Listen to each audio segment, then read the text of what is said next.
കൊച്ചിയിൽ ലോറിയിൽ നിന്ന് ഇറക്കിയ ആഡംബര കാർ ഇടിച്ച് ഷോറൂം ജീവനക്കാരൻ മരിച്ച സംഭവത്തിൽ പങ്കില്ല എന്ന് CITU പറയുന്നു. കാറുകൾ ഇറക്കിയത് CITU തൊഴിലാളികളല്ല എന്നാണ് ചുമട്ടുതൊഴിലാളി യൂണിയൻ സംസ്ഥാന വൈസ് പ്രസിഡന്റ് CK മണിശങ്കർ പറയുന്നത്. കൊച്ചി ചളിക്കവട്ടത്തെ യാർഡിലേക്ക് ട്രക്കിൽ നിന്ന് ഇറക്കുന്നതിനിടെ നിയന്ത്രണം നഷ്ടപ്പെട്ട ആഡംബര കാറായ റേഞ്ച് റോവർ ഇടിച്ച് മട്ടാഞ്ചേരി സ്വദേശി റോഷൻ ആന്റണി സേവ്യർ മരിച്ച സംഭവത്തിൽ പങ്കില്ലെന്ന് CITU നേതൃത്വം വ്യക്തമാക്കി. അപകടത്തിൽപ്പെട്ട വാഹനം ഓടിച്ചിരുന്നത് CITUവിന്റെ തൊഴിലാളികളല്ല. എറണാകുളത്തെ ഷോറൂമുകളിലേക്ക് ട്രക്കുകളിൽ കൊണ്ടുവരുന്ന വാഹനങ്ങൾ ഒരു യൂണിയനിലും ഉൾപ്പെട്ട ചുമട്ടുതൊഴിലാളികൾ ഇറക്കുകയോ കയറ്റുകയോ ചെയ്യുന്നില്ലെന്നും CITU നേതാവ് CK മണിശങ്കർ വ്യക്തമാക്കി. CITUവിന് എറണാകുളം ജില്ലയിൽ 136 യൂണിയനുകളാണ് അഫിലിയേറ്റ് ചെയ്തിട്ടുള്ളത്. CITU കാർ ഡ്രൈവേഴ്സ് യൂണിയൻ എന്ന് പറഞ്ഞൊരു യൂണിയൻ ഇല്ല. ആരെങ്കിലും എവിടെയെങ്കിലും അങ്ങനെ പേര് ഉപയോഗിക്കുന്നുണ്ടെങ്കിൽ CITUവിന് യാതൊരു ബന്ധമില്ല. സംഭവത്തിൽ ഉൾപ്പെട്ടവർക്കെതിരെ ചുമട്ടുതൊഴിലാളി ബോർഡും പോലീസും അന്വേഷണം നടത്തി നടപടി സ്വീകരിക്കണമെന്നും CITU ആവശ്യപ്പെട്ടു. Labour department, head load welfare board, police ഈ അധികാരികളെല്ലാം കൂടിച്ചേർന്ന് ഇത് സംബന്ധിച്ച് അന്വേഷിക്കുകയും കുറ്റക്കാർക്കെതിരെ കർശന നടപടി സ്വീകരിക്കുകയും ചെയ്യണം. യുവാവ് മരിച്ച സംഭവത്തിൽ മുഖ്യമന്ത്രി ജില്ലാ കളക്ടറോട് റിപ്പോർട്ട് തേടിയിട്ടുണ്ട്. മാതൃഭൂമി ന്യൂസ്, കൊച്ചി. എന്നാൽ ഈ സംഭവത്തിൽ വാഹനമോടിച്ച അൻഷാദിന്റെ പരിചയക്കുറവും അശ്രദ്ധയുമാണ് കാരണമെന്നാണ് മോട്ടോർ വാഹന വകുപ്പ് വ്യക്തമാക്കുന്നത്. വാഹനത്തിന് യാതൊരുവിധ സാങ്കേതിക തകരാറും ഉണ്ടായിട്ടില്ല. ഓടിച്ചയാൾക്കുണ്ടായ പരിചയക്കുറവാണ് അപകടം വരുത്തിവെച്ചതെന്ന് മോട്ടോർ വെഹിക്കിൾ ഇൻസ്പെക്ടറായ അസിം VI മാതൃഭൂമി ന്യൂസിനോട് പ്രതികരിച്ചു. വാഹനമോടിച്ച അൻഷാദിന്റെ ലൈസൻസ് ഉടൻ സസ്പെൻഡ് ചെയ്യുമെന്നും അദ്ദേഹം വ്യക്തമാക്കി. കൊച്ചിയിൽ ട്രെയിലറിൽ നിന്ന് റേഞ്ച് റോവർ കാർ ഇറക്കുന്നതിനിടെ പാണ്ടിക്കുടി സ്വദേശി മരിച്ച സംഭവത്തിൽ മോട്ടോർ വാഹന വകുപ്പ് പ്രാഥമിക അന്വേഷണം നടത്തി. ഇപ്പോൾ MVI അസീം VI നമ്മോടൊപ്പം ചേരുന്നു. സാർ, പ്രാഥമികമായ അന്വേഷണം പൂർത്തിയായി. എന്താണ് നമുക്ക് കണ്ടെത്താൻ കഴിഞ്ഞത്? പ്രാഥമികമായ അന്വേഷണം ആദ്യമേ പോലീസ് പൂർത്തിയാക്കിയിട്ടുണ്ടായിരുന്നു. അതിനുശേഷം മോട്ടോർ വാഹന വകുപ്പ് MVDയുടെ അന്വേഷണം നടത്തിയതിനകത്ത് അവർ ആദ്യം ആവശ്യപ്പെട്ടിരുന്നത് മാനുഷിക പിഴവെന്നാണ്. എന്നുവെച്ചാൽ ആ ഇറക്കുന്ന ആൾക്കാർ ആവശ്യപ്പെട്ടിരുന്നത് പറഞ്ഞുകൊണ്ടിരുന്നത് ഈ മാനുഷിക പിഴവെന്നാണ്. അതൊരിക്കലും നമുക്ക് കണ്ടെത്താൻ കഴിഞ്ഞിട്ടില്ല. നിലവിൽ ആ പരിശോധനയും മറ്റും നടത്തിയപ്പോൾ വാഹനത്തിന് എന്തെങ്കിലും തരത്തിലുള്ള പ്രശ്നങ്ങളുണ്ടായ? വാഹനത്തിന് യാതൊരുവിധ തകരാറുകളുമില്ല. യഥാർത്ഥ RPMലാണ് വാഹനം വർക്ക് ചെയ്യുന്നത്. ആ അപകടത്തിൽപ്പെട്ട വാഹനം തന്നെ മുന്നോട്ടും പിന്നോട്ടും സഞ്ചരിപ്പിച്ച് എക്സ്പെർട്ട് വരെ കൊണ്ട് സഞ്ചരിപ്പിച്ച് ഞങ്ങൾ പരിശോധിക്കുകയും ചെയ്തതാണ്. അപ്പോൾ സ്വാഭാവികമായിട്ടും അപ്പോൾ ഇത് ഇറക്കിയ ആൾക്കുണ്ടായ ഒരു അശ്രദ്ധക്കുറവ് എന്ന് വേണമെങ്കിൽ പറയാല്ലേ? ഇറക്കിയ ആളിന് അത്ര എക്സ്പീരിയൻസ് ഇല്ലായിരുന്നു. യഥാർത്ഥത്തിൽ ഈ ഷോറൂമുകാർ ഇങ്ങനെ ഈ യൂണിയൻകാരെ ഏൽപ്പിച്ചത് അത് ഒരു പരിധിവരെ അപകടത്തിനിടയായിട്ടുണ്ടോ? യൂണിയൻകാരാണോ അല്ലയോ എന്നുള്ളത് നമുക്കറിയില്ല. അവരെങ്ങാണ്ട് 24 പേര് ചേർന്ന ഏതോ ഒരു അസോസിയേഷനുണ്ട്. ആ അസോസിയേഷനിൽപ്പെട്ട ഒരു അംഗമാണ് വന്ന് വാഹനം ഇറക്കാൻ വേണ്ടി വന്നത്. അവർ 2 പേരുണ്ടായിരുന്നു. അതിലൊരാൾ വെളിയിൽ സൈഡിൽ നിൽക്കായിരുന്നു. അയാൾ ഈ വാഹനം വരുന്നത് കണ്ട് പെട്ടെന്ന് ചാടി മാറി. നിലവിൽ ആ വാഹനം ഓടിച്ച ആൾക്കെതിരെ എന്തെങ്കിലും നടപടി അങ്ങനെ എന്തെങ്കിലും ഉണ്ട്. ലൈസൻസ് സസ്പെൻഡ് ചെയ്യാൻ വേണ്ടി കാരണം കാണിക്കൽ നോട്ടീസ് കൊടുത്തിട്ടുണ്ട്. അതിന്റെ മറുപടി അദ്ദേഹം തരണം. പിന്നെ വാഹനത്തിന്റെ മുഴുവൻ രേഖകളും കൃത്യമായി പരിശോധിക്കുവാൻ വേണ്ടി എനിക്ക് ലഭിച്ചിട്ടില്ല. എന്നുവെച്ചാൽ വാഹനം ലഭിച്ചു വന്നാലും അതിന്റെ ഫോം 22 ആണ് കമ്പനിയിൽ നിന്ന് കൊടുത്തുവിടുന്നത്. അതിന്റെ ബില്ലും ആയിരിക്കും. അതെന്റെ പരിശോധനയ്ക്കായി ലഭിച്ചിട്ടില്ല. അത് തിങ്കളാഴ്ച ലാൻഡ് റോവറുകാർ ഹാജരാക്കാമെന്ന് ആണ് പറഞ്ഞിട്ടുള്ളത്. ഈ സംബന്ധിച്ച് മറ്റ് ഒരു റിപ്പോർട്ട് സാർ നൽകേണ്ടതുണ്ട്. സ്വാഭാവികമായിട്ട് അതെന്നത്തേക്കായിരിക്കും? അത് ഉന്നത ഉദ്യോഗസ്ഥരുമായി ആലോചിച്ചതിന് ശേഷം മാത്രമേ റിപ്പോർട്ട് നൽകാൻ പറ്റുള്ളൂ. ഏതെങ്കിലും തരത്തിലുള്ള ഒരു പ്രോസിക്യൂഷൻ നടപടി അങ്ങനെ എന്തെങ്കിലും? അല്ല, നമ്മളുടെ ഭാഗത്തുനിന്ന് പ്രോസിക്യൂഷൻ നടപടി ഉണ്ടാവില്ല. അത് ഉണ്ടാകുകയാണെങ്കിൽ പോലീസിന്റെ ഭാഗത്തുനിന്നാണ് ഉണ്ടാകേണ്ടത്. നമ്മളുടെ ഭാഗത്തുനിന്ന് ഇതേപോലെ ഇന്നതാണ് സംഭവിച്ചത് എന്നുള്ളത് ഉന്നത ഉദ്യോഗസ്ഥരെ അറിയിക്കുന്ന നടപടിയായിരിക്കും ഉണ്ടാവുക. തീർച്ചയായിട്ടും നമ്മുടെ മോട്ടോർ വെഹിക്കിൾ ഇൻസ്പെക്ടറാണ് സംസാരിച്ചത്. അതായത് വാഹനത്തിന് മറ്റു തകരാറുകളൊന്നും തന്നെ ഇല്ല. ആ ഓടിച്ച ആൾക്കുണ്ടായ ശ്രദ്ധക്കുറവാണ് ഈ ഒരു അപകടത്തിനിടയാക്കിയതെന്ന് തന്നെയാണ് മോട്ടോർ വാഹന വകുപ്പിന്റെ പരിശോധനയിൽ നിന്നും വ്യക്തമാകുന്നത്. നിഖിൽ ജോസഫിനൊപ്പം ശ്യാമപ്രസാദ് ഉത്തമൻ, മാതൃഭൂമി ന്യൂസ്, കൊച്ചി.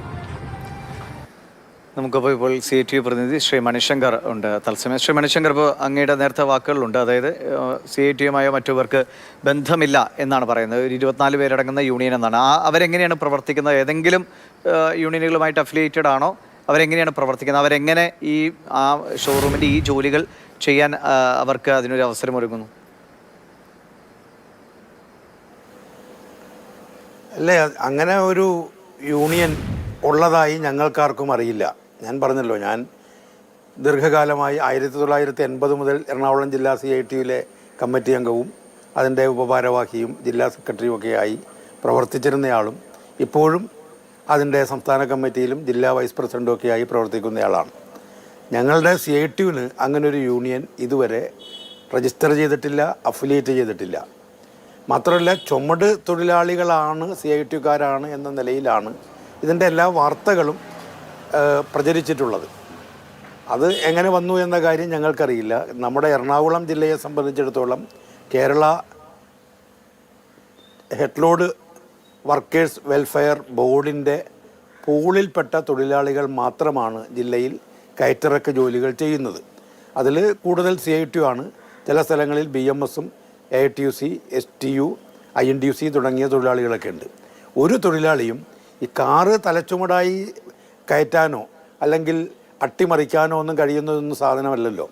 അതിൽ ഏറ്റവും നല്ല എക്സ്പീരിയൻസ് ഉള്ള ഇതിൽ ഡ്രൈവർമാരായി വരേണ്ടത്. സാധാരണ രീതിയിൽ ഇത് അറിയാൻ വേണ്ടി ചോദിക്കുകയാണ്. സാധാരണ രീതിയിൽ ഇത്തരം ഇപ്പോൾ ബൈക്കിൻ്റെ ആണെങ്കിലും കാറിൻ്റെ ഒക്കെ ഷോറൂമുകളിൽ വാഹനം ഇറക്കുന്ന അത് ഡ്രൈവിംഗ് സ്കില്ലുള്ള ആളുകളാണ് വേണ്ടത്. അപ്പോൾ അവിടങ്ങളിൽ എങ്ങനെയാണ് ഈ ജോലി നടക്കുന്നത്? അതാത് മേഖലയിലുള്ള യൂണിയൻകാർ തന്നെ ഡ്രൈവിങ്ങിൽ കൃത്യമായ പരിശീലനം നേടിയിട്ടുള്ള ആളുകൾ ഇത് ചെയ്യുകയാണോ അതോ വേറെ പ്രൊഫഷണൽ സംഘമാണോ ചെയ്യുന്നത്?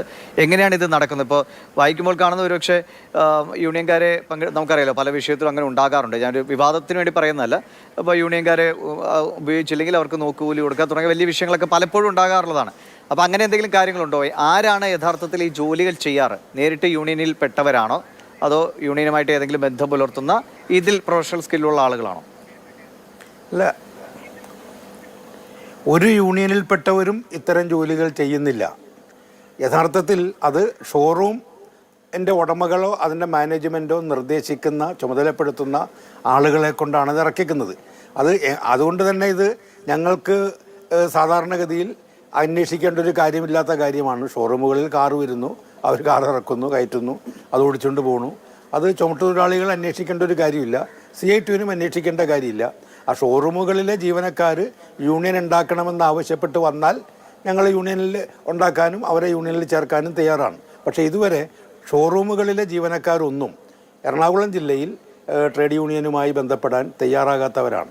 അപ്പോൾ അതുകൊണ്ട് തന്നെ ആരൊക്കെയാണ് അവിടെ ജോലി ചെയ്യുന്നത്, അതിൻ്റെ കാറ് കയറ്റുകയും ഇറക്കുകയും ഒക്കെ ചെയ്യുന്നത് ആരാണ് എന്ന കാര്യം അന്വേഷിക്കേണ്ട ഒരു സാഹചര്യം ഉണ്ടായിട്ടില്ല. എന്നാൽ സ്കൂട്ടറിലും മറ്റു ചക്രവാഹനങ്ങളും ചില സ്ഥലങ്ങളിലെല്ലാം ഞങ്ങളുടെ ആളുകളെ വിളിച്ച് ഇറക്കിക്കുന്ന രീതിയുണ്ട്. ശരി, അതായത് ഇപ്പോൾ കാറുകൾ ഇറക്കുന്നതിൽ യൂണിയനുകൾക്ക് പങ്കില്ല. അതായത് ഷോറൂമുകൾ ഏർപ്പെടുത്തുന്ന ആളുകളാണ് ആ ജോലി നിർവഹിക്കുന്നത് അല്ലേ? അല്ല, അവരേർപ്പെടുത്തുന്ന ആളുകളാണ്. ഇപ്പോൾ ഈ പ്രശ്നത്തിൽ എൻ്റെ വ്യക്തിപരമായിട്ടുള്ള അഭിപ്രായം, ഒന്ന് ഇതിന് ഉത്തരവാദി ഷോറൂമിൻ്റെ ചുമതലക്കാരായിട്ടുള്ള ആളുകൾക്കുണ്ട്. അവർ പരിചയസമ്പന്നരല്ലാത്ത ആളുകളെ വിളിച്ച് ജോലി ചെയ്യിപ്പിച്ചതിൻ്റെ ഉത്തരവാദിത്വം അവർക്കാണ്. അത് ചെയ്ത ആളുകൾ കുറ്റവാളികളാണ്. അതുകൊണ്ട് യഥാർത്ഥത്തിൽ കൊലക്കുറ്റത്തിന് കേസെടുക്കുകയാണ് വേണ്ടത്. അപ്പോൾ എന്താണ് സംഭവം എന്നൊക്കെ എല്ലാവർക്കും അറിയാൻ കഴിയുമല്ലോ. അതെന്തുകൊണ്ട് ഇതുവരെ ചെയ്യുന്നില്ല, എന്തുകൊണ്ട് ഷോറൂമിൻ്റെ മാനേജ്മെൻറ്റ് പോലീസിൽ കംപ്ലയിൻറ്റ് ചെയ്തിട്ടില്ല എന്ന കാര്യമൊന്നും എനിക്കറിയില്ല. ശരി, തീർച്ചയായും അങ്ങ് പറഞ്ഞത് വളരെ ശരിയാണ്. എന്തായാലും ഇത്തരം വൈദഗ്ധ്യം വേണ്ട ജോലികൾക്ക് അതിന് ട്രെയിൻഡ് ആയിട്ടുള്ള ആളുകൾ തന്നെ വേണമെന്നുള്ളതാണ് ശ്രീ മണിശങ്കർ പറഞ്ഞു വെക്കുന്നത്. ഇപ്പോൾ പ്രൊഫഷണൽ ഡ്രൈവറായിട്ടുള്ള രാകേഷ് കൂടി നമുക്കൊപ്പം ചേരുന്നുണ്ട്. രാകേഷ്, ഈ ഒരു അപകടത്തിന്റെ സാഹചര്യം കൃത്യമായി ട്രെയിൻഡ് അല്ലാത്ത ഒരു വ്യക്തി ആ വാഹനം ഓടിച്ചുണ്ടാക്കിയ അപകടമാണ് എന്നുള്ളൊരു നിഗമനത്തിലേക്ക് തന്നെയാണ് എത്തുന്നത്. MVD ഉദ്യോഗസ്ഥരും അതേ നിലപാട് തന്നെയാണ് ഉറച്ചു നിൽക്കുന്നത്. അങ്ങേക്ക് ഈ വിഷയത്തെക്കുറിച്ച് എന്താണ് പറയാനുള്ളത്? ട്രെയിൻഡ് അല്ലാത്ത ആളുകൾ ഇത്തരം ആഡംബര വാഹനങ്ങൾ ഉപയോഗിക്കുമ്പോൾ അത് ഗുരുതരമായ ഒരു അപകടത്തിലേക്ക്, മറ്റൊരാളുടെ ജീവൻ പോകുന്ന അപകടത്തിലേക്ക് എത്തപ്പെടുന്ന ഒരു സാഹചര്യത്തെ കുറിച്ച് എന്താണ് പറയാനുള്ളത്? ഇതില് എനിക്ക് പറയാനുള്ളത്, ഇതിന്റെ ആദ്യമേ ആ മരിച്ച ആ വ്യക്തിക്ക് ആദരാഞ്ജലി അർപ്പിക്കുന്നു. പിന്നെ ഈ വാഹനങ്ങൾ ഇറക്കുക എന്ന് പറയുന്നത് അത് ശരിക്കും പറഞ്ഞാൽ ഒരു എക്സ്പെർട്ടൈസ് വേണ്ടുന്ന ഒരു കാര്യമാണ് എന്നതിലുപരി ഇപ്പൊ ഈ ഒരു കാറിന്റെ കാര്യം എടുത്താൽ തന്നെ ഇതൊരു റേഞ്ച് റോവർ ആണ്. റേഞ്ച് റോവർ എന്ന് പറയുമ്പോൾ എനിക്ക് തോന്നുന്നു, ഞാൻ പറയുന്നത് റോങ് ആയിട്ട് എടുക്കണ്ട, അതായത് ഏറ്റവും വില കൂടിയ ഒരു വാഹനം ഒരാള് വളരെയധികം കാത്തിരുന്ന് അയാളുടേതായിട്ടുള്ള ആഗ്രഹത്തിന് കസ്റ്റമൈസ് ചെയ്തിട്ട് അത് വരികയാണ്. അങ്ങനെ വരുമ്പോൾ അത് പ്രോപ്പറായിട്ട് ഇറക്കി അവനവന്റെ ഒരു ഉത്തരവാദിത്തത്തിൽ ഇറക്കി തിരിച്ച് ഷോറൂമിൽ കൊണ്ടുപോയിടുക എന്നുള്ളത് ഷോറൂമുകാരുടെ മാത്രം ഉത്തരവാദിത്തമാണ്. അത് സ്കിൽഡ് ആയിട്ടുള്ള ആളുകളാണോ അല്ലയോ എന്നുള്ളതിനുപരി ഈ ഓരോ വാഹനങ്ങളും ഇറങ്ങുമ്പോൾ അതിന്റെ ഒരു ട്രെയിനിങ് ഉണ്ട്, അതിന്റെ ഒരു ടെക്നോളജി എന്താണെന്ന് പഠിപ്പിക്കുന്നുണ്ട്, അതിന്റെ ട്രെയിനേഴ്സ് ഉണ്ട്. ഇതുപോലെ ഒരുപാട് ആളുകൾ കൂടിച്ചേരുന്നതാണ് ഒരു ഷോറൂമിന്റെ പ്രവർത്തനം എന്ന് പറയുന്നത്. അത് ഒരു യൂണിയൻ ആളെയോ അല്ലെങ്കിൽ ഏതോ ഒരു ഡ്രൈവറെയോ ഏൽപ്പിക്കുക എന്ന് പറയുന്നത് തീർത്തും അനാസ്ഥയാണ് എന്നുള്ളത് തന്നെ എനിക്ക് പറയാനുള്ളത്. കാരണം അതിപ്പോ റേഞ്ച് റോവർ ആവട്ടെ, സാധാ മാരുതി ഓൾട്ടോ ആവട്ടെ, അതല്ല സ്കൂട്ടറുകളാവട്ടെ ഓട്ടോകളാവട്ടെ എല്ലാം ചെയ്യുന്നതിന്റെ പ്രോപ്പർ ആയിട്ടുള്ള ട്രെയിനിങ് മെത്തേഡിലൂടെ തന്നെ വേണം അത് ഇറക്കാൻ എന്നതും അത് ചെയ്യുന്ന ആളുകൾ തന്നെ വേണം അത് ചെയ്യാനുള്ളതും ആണ് എനിക്ക് പറയാനുള്ളത്. അതായത് ഒരാളെ ഏൽപ്പിക്കുക എന്നത് തീർത്തും അനാസ്ഥ തന്നെയാണ് ഉണ്ടായിട്ടുള്ളത്. രാകേഷിന്റെ അഭിപ്രായത്തിൽ അല്ലെങ്കിൽ അനുഭവത്തിൽ കേരളത്തിലുടനീളമുള്ള ഇത്തരം ഷോറൂം, ഇപ്പോൾ ആഡംബര വാഹനമാകട്ടെ അല്ലാത്ത വാഹനമാകട്ടെ, അവിടേക്ക് ഈ വാഹനങ്ങൾ ഇറക്കുന്നവർ അല്ലെങ്കിൽ ബൈക്കും എല്ലാം അത് കൃത്യമായി ഡ്രൈവിങ്ങിന്റെ കൃത്യമായ സ്കില്ല് അതിന് വേണ്ട, ഇപ്പോൾ വളരെ ചെറിയ സ്ഥലത്തു നിന്നൊക്കെയാണ് വണ്ടി മാറ്റി ഒരു സ്ഥലത്തേക്കൊക്കെ ഇടേണ്ടത്. അപ്പോൾ അത്രയും പ്രൊഫഷണൽ സ്കില്ലുള്ള ആളുകൾ തന്നെയാണോ ഇത് ചെയ്യുന്നത്? അങ്ങ് ഇതുവരെ കണ്ടിട്ടുള്ള അനുഭവങ്ങളിൽ എങ്ങനെയാണ്? നമുക്ക് എങ്ങനെയാ പ്രൊഫഷണൽ സ്കിൽ അളക്കാൻ പറ്റുക? ഡ്രൈവിംഗ് ലൈസൻസ് എടുക്കുക എന്ന് പറഞ്ഞാൽ ടെസ്റ്റ് കഴിഞ്ഞ് കിട്ടുന്ന ഒരു സംഗതിയാണല്ലോ. അപ്പൊ അതിലൊരു പ്രൊഫഷണൽ സ്കില്ല് ഉണ്ട് എന്നല്ലേ എല്ലാവരും മനസ്സിലാക്കുക. ഡ്രൈവിംഗ് ലൈസൻസ് ഉണ്ട്, വണ്ടി ഓടിക്കാൻ അറിയും, ഇത്രയല്ലേ ഉള്ളൂ. അതല്ലാണ്ട് ഇപ്പോൾ കുറച്ച് പവർ കൂടുതലാണെന്നോ അല്ലെങ്കിൽ ഈ ഷോറൂമുകൾ ഏർപ്പെടുത്തുന്ന ആളുകൾ, ഇപ്പോൾ നേരത്തെ ശ്രീ മണിശങ്കർ നമ്മളോട് പറഞ്ഞത് യൂണിയൻകാർക്ക് ബൈക്കുകൾ പലയിടത്തും ഇറക്കാറുണ്ട്, പക്ഷേ കാറുകൾ ഇറക്കുന്നതിൽ യൂണിയനുകൾക്ക് അങ്ങനെ നേരിട്ട് പങ്കില്ല, അത് ഓരോ ഷോറൂം ഏർപ്പെടുത്തുന്ന ആളുകൾ എന്നാണ്. അപ്പോൾ അങ്ങനെയാണോ ഓരോ ഷോറൂമും കൃത്യമായിട്ട് ഒരു ടീമിനെ ഏർപ്പെടുത്തലാണോ? അതായത് ഒരു മോട്ടോറും ജേർണലിസ്റ്റ് എന്ന നിലയ്ക്ക് പലപ്പോഴും ചില വണ്ടികൾ നമുക്ക് ഫാക്ടറിയിൽ നിന്ന് വരാറുണ്ട്, ഓക്കെ, ഓടിക്കാനായിട്ട്. ഇത് കൊണ്ടുതരുന്ന ലോജിസ്റ്റിക്സിലുള്ള ആളുകളാണ്. ലോജിസ്റ്റിക്സ് ഒരു ഡിപ്പാർട്ട്മെന്റ് തന്നെയാണെന്നാണ് എന്റെ അറിവ് കമ്പനികൾക്ക്. അത് ഷോറൂമിലേക്ക് വരുമ്പോൾ എന്താ എനിക്കറിയില്ല. മീഡിയ ഒരു വണ്ടികൾ ഹാൻഡിൽ ചെയ്യുന്ന എപ്പോഴും ലോജിസ്റ്റിക്സ് ആണ്. അത് തീർത്തും ഉത്തരവാദിത്തപരമായിട്ട് തന്നെയാണ് അവർ വന്ന് നമ്മുടെ കയ്യിൽ നിന്ന് വണ്ടി ഇറക്കി കൊണ്ടുവന്ന് വീട്ടിൽ എത്തിച്ച് പേപ്പർ ഒപ്പിട്ട് മേടിച്ചിട്ടാണ് പോകുക. അത്രയും ക്ലീൻ ആയിട്ടുള്ള കാര്യങ്ങളാണ്. അത് നമ്മുടെ ഷോറൂമിലേക്ക് വരുമ്പോൾ അത് എങ്ങനെ ഇങ്ങനെ ആവുന്നു എന്ന് എനിക്ക് തീർത്തും അതിശയമാണ്. കാരണം ഒരു വണ്ടി ഒരു ഷോറൂമിലേക്ക് എത്തുമ്പോൾ അവർ അത്രയും ഇൻവെസ്റ്റ് ചെയ്ത് ഇറക്കുന്ന ഒരു വണ്ടിയാണോ, ഒരു വണ്ടിയോ 10 വണ്ടിയോ ആവട്ടെ, അത് ട്രക്കിൽ ഇറക്കുന്ന ഒരു പ്രക്രിയക്ക് എങ്ങനെയാണ് ഇത്രയും അനാസ്ഥപരമായിട്ട് ഇത്രയും നിരുത്തരവാദിത്തപരമായിട്ട് ഇറക്കുക എന്ന് എനിക്ക് മനസ്സിലാവുന്നില്ല. കാരണം അങ്ങനെയല്ല ചെയ്യേണ്ടത്. അത് ചെയ്തിരിക്കുന്ന തെറ്റായിട്ടുള്ള ഒരു കാര്യമാണെന്ന് തന്നെയാണ് എനിക്ക് തോന്നിയിട്ടുള്ളത്. രാകേഷ്, അതോടൊപ്പം തന്നെ ഇപ്പോൾ ഈ ട്രെയിൻഡ് ആയിട്ടുള്ള ജീവനക്കാർ തന്നെ വാഹനം ഇറക്കണം എന്നുള്ളൊരു നിയമപരമായ സർക്കുലർ ഒന്നും ഇതുവരെയും ഇല്ല. അപ്പോൾ അത്തരത്തിലൊന്നും വേണ്ടേ ഈ ഒരു സാഹചര്യത്തിലെങ്കിലും? അതിൽ വാഹനത്തിന്റെ ഒരു ഡ്രൈവിംഗ് എക്സ്പെർട്ടൈസ് മനസ്സിലാക്കുന്നത് ലൈസൻസ് വെച്ചിട്ടാണ്. അപ്പൊ നമ്മൾ ലൈസൻസ് ഉള്ള ആൾക്ക് വണ്ടി ഓടിക്കാൻ അറിയാം എന്നുള്ളതാണ് നമ്മുടെ ഇതിനുള്ള ഏറ്റവും വലിയ മാനദണ്ഡം എന്ന് എനിക്ക് തോന്നുന്നു. അതല്ലാണ്ട് ഒരു ട്രക്കിൽ നിന്ന് ഇറക്കുക അല്ലെങ്കിൽ വിൻ ചെയ്ത് ട്രക്കിലേക്ക് കയറ്റുക എന്നൊക്കെ പറയുന്നത്, ഇപ്പോൾ നമ്മളൊരു വണ്ടി വിളിക്കുകയാണ്, ഇത് റോഡ് ചെയ്ത് കൊണ്ടുപോകാനായിട്ട് വിളിക്കുകയാണെങ്കിൽ അവർ വരുന്ന ഡ്രൈവർക്ക് അതിന് കൃത്യമായിട്ട് അറിയാമത് എങ്ങനെയാണത് കയറ്റി വെക്കേണ്ടതെന്നും എങ്ങനെയാണത് ടൈറ്റൻ ചെയ്തിട്ട് നിലത്തേക്ക് വിടാത്ത രീതിയിൽ സുരക്ഷിതമാക്കി കൊണ്ടുപോകേണ്ടതെന്നും അറിയാൻ പറ്റും. ഇത് പക്ഷേ രാത്രിയിൽ വരുന്ന ലോഡാണ്, അല്ലെങ്കിൽ പാതിരാത്രിക്ക് വരുന്ന ലോഡാണ്. അവിടെ വരുമ്പോൾ ഈ പണി എത്രയും പെട്ടെന്ന് തീർക്കുക, വണ്ടി ഷോറൂമിൽ എത്തിക്കുക, അത് എങ്ങനെ നടക്കുന്നു ആളുകൾ അറിയുന്നില്ല. അതാണ് ഇതിന്റെ പ്രശ്നം. അതായത് ഇത് കൃത്യമായിട്ടല്ല ചെയ്യുന്നത് എനിക്ക് പലപ്പോഴും തോന്നുന്നു. നമ്മൾ വഴിയിലൂടെ പോകുമ്പോൾ നമുക്ക് കാണാൻ പറ്റും, രാത്രിയൊക്കെ യാത്ര ചെയ്യുന്ന നിങ്ങൾ കണ്ടാവും, ട്രക്ക് സൈഡിൽ നിർത്തിയിട്ട് വണ്ടികൾ ഇങ്ങനെ ഇറക്കി കൊണ്ടുപോകുന്നു, ഓടിച്ചു കൊണ്ടുപോകുന്നു, അങ്ങോട്ട് മാറ്റുന്നു, ഇങ്ങോട്ട് മാറ്റുന്നു. ഇതൊക്കെ ചെയ്യുന്നത് ഒരു വ്യക്തമായിട്ടുള്ള മാനദണ്ഡങ്ങളിലാണോ എന്ന് എനിക്ക് തീർത്തും സംശയമുണ്ട്. അല്ല, അപ്പോൾ രാകേഷ് സൂചിപ്പിച്ച ഓരോ കമ്പനികളും ഓരോ പുതിയ വണ്ടി ഇറങ്ങുമ്പോഴും അതിൻ്റെ ഒരു അവർക്കൊരു പരിശീലനം കൊടുക്കുന്നുണ്ടെന്നാണ്. അപ്പോൾ അങ്ങനെ ഒരു റേഞ്ച് റോവർ ഇറങ്ങാൻ പോകുന്നു, അല്ലെങ്കിൽ ആ വണ്ടിയുടെ ഓരോ ഷോറൂമിലും 2-3 പേർക്ക് അതെങ്ങനെ കൈകാര്യം ചെയ്യണമെന്ന് പ്രത്യേകം എന്തെങ്കിലും ഒരു കാർഡ് നൽകി അങ്ങനെ എന്തെങ്കിലും ഉണ്ടോ? ഞാൻ അറിയാൻ വേണ്ടി. അതായത് ഇത് ട്രെയിനർ എന്ന് പറഞ്ഞ ഒരു പോസ്റ്റ് തന്നെ എല്ലാ ഷോറൂമുകളിലും ഉണ്ട്. അതായത് ഒരു വണ്ടി വരുമ്പോൾ അതിന് എന്താണ് ടെക്നോളജി, ഓട്ടോമാറ്റിക് ആണെങ്കിൽ അത് ഏത് ഓട്ടോമാറ്റിക്കാണ് ഉപയോഗിക്കുന്നത്, എത്രമാത്രം ഇലക്ട്രോണിക്സ് അതിനകത്തുണ്ട്, അഡാസ് ലെവൽ 2 ആണെങ്കിൽ അത് എങ്ങനെ പ്രവർത്തിക്കുന്നു, അഡാപ്റ്റീവ് ക്രൂസ് കൺട്രോൾ യൂസ് ചെയ്യുന്നത് എങ്ങനെ, ഓട്ടോമാറ്റിക് ബ്രേക്കിംഗ് പ്രശ്നങ്ങൾ, അങ്ങനെ ഓരോ പോയിന്റ് ബൈ പോയിന്റ് ആയിട്ട് ട്രെയിനിങ് കൊടുത്തിട്ട് തന്നെയാണ് ഓരോ കമ്പനി. ഇപ്പൊ ഞാൻ പറയുന്നത് റേഞ്ച് റോഡിലേക്കൊന്നും പോണ്ട, സാധാരണ മാരുതിയുടെ കാറുകളാണെങ്കിലും അവർ ട്രെയിനർ ചെയ്തിട്ടാണ് ഇറക്കുന്നത്. അപ്പോൾ ഉറപ്പായിട്ടും ഷോറൂമിൽ അങ്ങനെ ട്രെയിനർ ഉണ്ട് എന്നുള്ളത് ഉറപ്പായിട്ടുള്ള കാര്യമാണ്. അവരെന്തുകൊണ്ട് ഈ ഒരു കാര്യത്തിൽ ഇൻവോൾവ് ആവുന്നില്ല എന്ന് എനിക്ക് തീർത്തും സംശയമുള്ള കാര്യമാണ്. ശരി, വളരെ നന്ദി രാകേഷ് പ്രതികരണം അറിയിച്ചതിന്. കൃത്യമായി രാകേഷ് ആ കാര്യങ്ങൾ നമ്മളോട് സൂചിപ്പിച്ചു. ശ്രീ മണിശങ്കർ നമുക്കൊപ്പം തുടരുന്നുണ്ട്. ശ്രീ മണിശങ്കർ, അങ്ങ് പറഞ്ഞു ഞങ്ങൾക്ക് ഇതുമായി ഒരു ബന്ധവുമില്ല, ഞങ്ങൾക്ക് ബന്ധമുണ്ട് എന്ന നിലയ്ക്കാണ് വാർത്തകൾ പ്രചരിക്കുന്നത്. ഒരുപക്ഷെ തെറ്റായ വാർത്തകൾ വരുന്നുണ്ടാകും. പക്ഷേ ഇതിൽ ഇങ്ങനെ വാർത്തകൾ വരാൻ തന്നെ കാരണം ഇപ്പോൾ യൂണിയൻകാരാണ് ഇത്തരം ജോലികൾ ചെയ്യുന്നതെന്നൊക്കെ പലയിടത്തും സംഭവിക്കുന്നുണ്ടാണ്. നിങ്ങൾക്ക് എങ്ങനെയാണ് ഈ കാര്യങ്ങളിൽ നിങ്ങളുടെ ഭാഗത്തു നിന്ന് ഒരു കൃത്യത വരുത്താൻ കഴിയും? ഓരോ ഷോറൂമിൽ ഇത്തരം ജോലികൾ ചെയ്യുന്നവരെ ഓരോ യൂണിയനുകൾ കൃത്യമായിട്ട് നിങ്ങളുടേതായ എന്തെങ്കിലും ഒരു നിരീക്ഷണം, ഇത് കൃത്യമായി ചെയ്തില്ലെങ്കിൽ നിങ്ങളുടെ തലയിലേക്ക് വന്നു ചാടുന്ന അവസ്ഥയുണ്ട്. അപ്പോൾ നിങ്ങൾക്ക് എന്ത് ഇടപെടൽ നടത്താൻ കഴിയും യൂണിയൻ അല്ലെങ്കിൽ ഒരു തൊഴിലാളി യൂണിയൻ എന്ന നിലയിൽ? അതിൽ യൂണിയനുകൾക്ക് പ്രത്യേകിച്ച് ഇടപെടലൊന്നും നടത്താൻ വേണ്ടി കഴിയില്ല. കാരണം യൂണിയനുകളും ഇത്തരം സ്ഥാപനങ്ങളുമായി യാതൊരു തരത്തിലുള്ള ബന്ധവുമില്ല. യഥാർത്ഥത്തിൽ ലേബർ ഡിപ്പാർട്ട്മെൻറ്റിൻ്റെ ഉദ്യോഗസ്ഥന്മാർ അവിടെ എന്തെല്ലാം ജോലിയാണ് നടക്കുന്നത്, അതിന് എക്സ്പെർട്ടൈസ് ആയിട്ടുള്ള ആളുകളുണ്ടോ ഇല്ലയോ എന്ന പരിശോധന നടത്തേണ്ടതാണ് എന്നാണ് ഞാൻ മനസ്സിലാക്കിയിട്ടുള്ളത്. അത് നടത്തുന്നുണ്ടോ ഇല്ലയോ എന്നുള്ള കാര്യം എനിക്കറിയില്ല. അങ്ങനെ ഒരു പരിശോധന ഇവർക്ക് ലൈസൻസ് കൊടുക്കുമ്പോൾ, സ്ഥാപനത്തിന് ലൈസൻസ് കൊടുക്കുമ്പോൾ ബന്ധപ്പെട്ട അധികാരികൾ ഏതൊക്കെ അതോറിറ്റിയാണോ ആ അതോറിറ്റികൾ ഇത്തരം കാര്യങ്ങൾ ഉറപ്പുവരുത്തുക എന്നുള്ളത് പ്രധാനപ്പെട്ടതാണ്. കാരണം ഇതിപ്പോൾ ഇവിടെ നേരത്തെ ശ്രീ രാകേഷ് സൂചിപ്പിച്ചതുപോലെ ഈ ആഡംബര വാഹനമാവട്ടെ അല്ലെങ്കിൽ ചെറിയ മറ്റു വാഹനങ്ങളാവട്ടെ, വാഹനം ഏതാണെങ്കിലും ഒരു കണ്ടെയ്നർ ലോറിയിൽ നിന്ന് താഴേക്ക് ഇറക്കാൻ സാധാരണഗതിയിലുള്ള ഡ്രൈവിംഗ് ലൈസൻസ് ഉള്ള ഒരു റോഡിലൂടെ വാഹനം ഓടിക്കുന്ന ഒരാൾക്ക് കഴിയണ ഒരു കാര്യമല്ല. കാരണം നമ്മളത് കണ്ടിട്ടുണ്ടല്ലോ. അതിൽ നിന്ന് ഒരു പ്രത്യേക തരത്തിലുള്ള റെയിൽ വെച്ച് വണ്ടി പുറകോട്ട് ഇറക്കുക എന്ന് പറഞ്ഞാൽ അപാരമായ സാങ്കേതിക വൈദഗ്ധ്യം ഉണ്ടാവണം. അല്ലാത്തൊരാൾക്ക് മനസ്ഥൈര്യവും ഉണ്ടാവണം. അല്ലാത്തൊരാൾക്ക് അങ്ങനെ കണ്ടെയ്നർ ലോറിയിൽ നിന്ന് താഴേക്ക് കാർ ഇറക്കാൻ കഴിയില്ല, കയറ്റാനും വേണ്ടി കഴിയില്ല.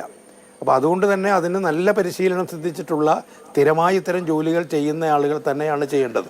ഞാൻ നേരത്തെ പറഞ്ഞ ഇപ്പോൾ ചില സ്ഥലങ്ങളിൽ ഇപ്പോൾ വൈറ്റിലയിലെ പൂൾ ഉൾപ്പെടെ ചില TVS അതുപോലെയൊക്കെയുള്ള ചില ഇരുചക്ര വാഹനങ്ങൾ അൺലോഡ് ചെയ്യുന്നുണ്ട്. അതിൻ്റെ മാനേജ്മെൻറ്റ് ഇവർക്ക് കൊടുത്തിട്ടുള്ള ഒരു നിർദ്ദേശം അതിൽ പരിചയസമ്പന്നരായ തൊഴിലാളികളെ തന്നെ അയക്കണമെന്നാണ്. പൂളിൽപ്പെട്ട മറ്റേതെങ്കിലും തൊഴിലാളികളെ അയച്ചിട്ട് കാര്യമില്ല. സ്ഥിരമായി അതിൽ കൂടുതൽ പരിശീലനം സിദ്ധിച്ചിട്ടുള്ള ഭംഗിയായി ഇറക്കാൻ കഴിയുമെന്ന് ബോധ്യമുള്ള സ്ഥിരം തൊഴിലാളികളുണ്ട്. അവരെ തന്നെയാണ് അവരയക്കുന്നത്. ഒരു തൊഴിലാളി മാറിപ്പോയാൽ ചിലപ്പോൾ അവിടെ പ്രശ്നം വരും. അപ്പോൾ സാധാരണ കയറ്റിറക്ക് തൊഴിലാളികൾ പോലും അതിപ്പോൾ ഗ്ലാസ് ഇറക്കുന്ന കാര്യത്തിൽ, ചില ഇലക്ട്രോണിക്സ് യന്ത്രങ്ങൾ ഇറക്കുന്ന കാര്യത്തിലെല്ലാം കൂടുതൽ പരിചയസമ്പന്നരായ തൊഴിലാളികളെ അയക്കണം എന്ന് ബന്ധപ്പെട്ട കടക്കാർ അല്ലെങ്കിൽ കോൺട്രാക്ടർ, കച്ചവടക്കാരൊക്കെ പറയുന്ന നിലയുണ്ട്. അത് കൃത്യമായി യൂണിയനുകൾ ചെയ്തു കൊടുക്കാറുണ്ട്. യൂണിയനുകൾ എന്നതിനേക്കാൾ ഉപരി ക്ഷേമനിധി ബോർഡിൻ്റെ ഉദ്യോഗസ്ഥന്മാർ അങ്ങനെയുള്ള തൊഴിലാളികൾ പോകണമെന്ന് ശാഠ്യം പിടിക്കാറുണ്ട്. പക്ഷേ ഇവിടെ ഞാൻ പറഞ്ഞതുപോലെ ഞങ്ങൾ ഉൾപ്പെടെ ഒരു യൂണിയനുകളും അങ്ങനെ ചെയ്യില്ല. നമ്മുടെ കേരള സംസ്ഥാനത്ത് കാറ് ഇറക്കുന്നതിന് നോക്കുകൂലി വാങ്ങിയെന്നൊരു ആരോപണം ഒരു യൂണിയനെക്കുറിച്ചും യൂണിയനില്ലാത്ത തൊഴിലാളിയെക്കുറിച്ചും ആക്ഷേപം ഇതുവരെ ഉണ്ടായിട്ടുമില്ല. അതിന് കാരണം അത് ഈ തൊഴിലാളി ചെയ്യേണ്ട ജോലി അല്ലാത്തതുകൊണ്ട് അവരവരുടേതല്ലാത്ത ജോലിക്ക് പോവാറില്ല. ഇവിടെയും അങ്ങനെ പോയിട്ടില്ല. അപ്പോൾ സാധാരണ എന്ത് സംഭവിക്കുമ്പോഴും ഇങ്ങനെയുള്ള ചില ആക്ഷേപങ്ങൾ വരുന്നു എന്ന് മാത്രമേ. ജീവൻ പോവുക എന്ന് ശ്രീ മണിശങ്കർ, ഒപ്പം തന്നെ രാകേഷ്, വളരെ നന്ദി. നിങ്ങളുടെ നിലപാടുകൾ കൃത്യമായി പറഞ്ഞു. അദ്ദേഹം പറഞ്ഞു ഇപ്പോൾ യൂണിയനുകൾക്ക് അതിൽ യാതൊരു പങ്കുമില്ല. അത് ആ ഷോറൂം, സത്യത്തിൽ ഷോറൂമാണ് ഇക്കാര്യത്തിൽ കൂടുതലൊരു വ്യക്തത വരുത്തേണ്ടത്. അവർ ഇതാരെയാണ് ഈ ഇത്തരം വാഹനങ്ങൾ ഇറക്കാൻ ഏൽപ്പിച്ചത്?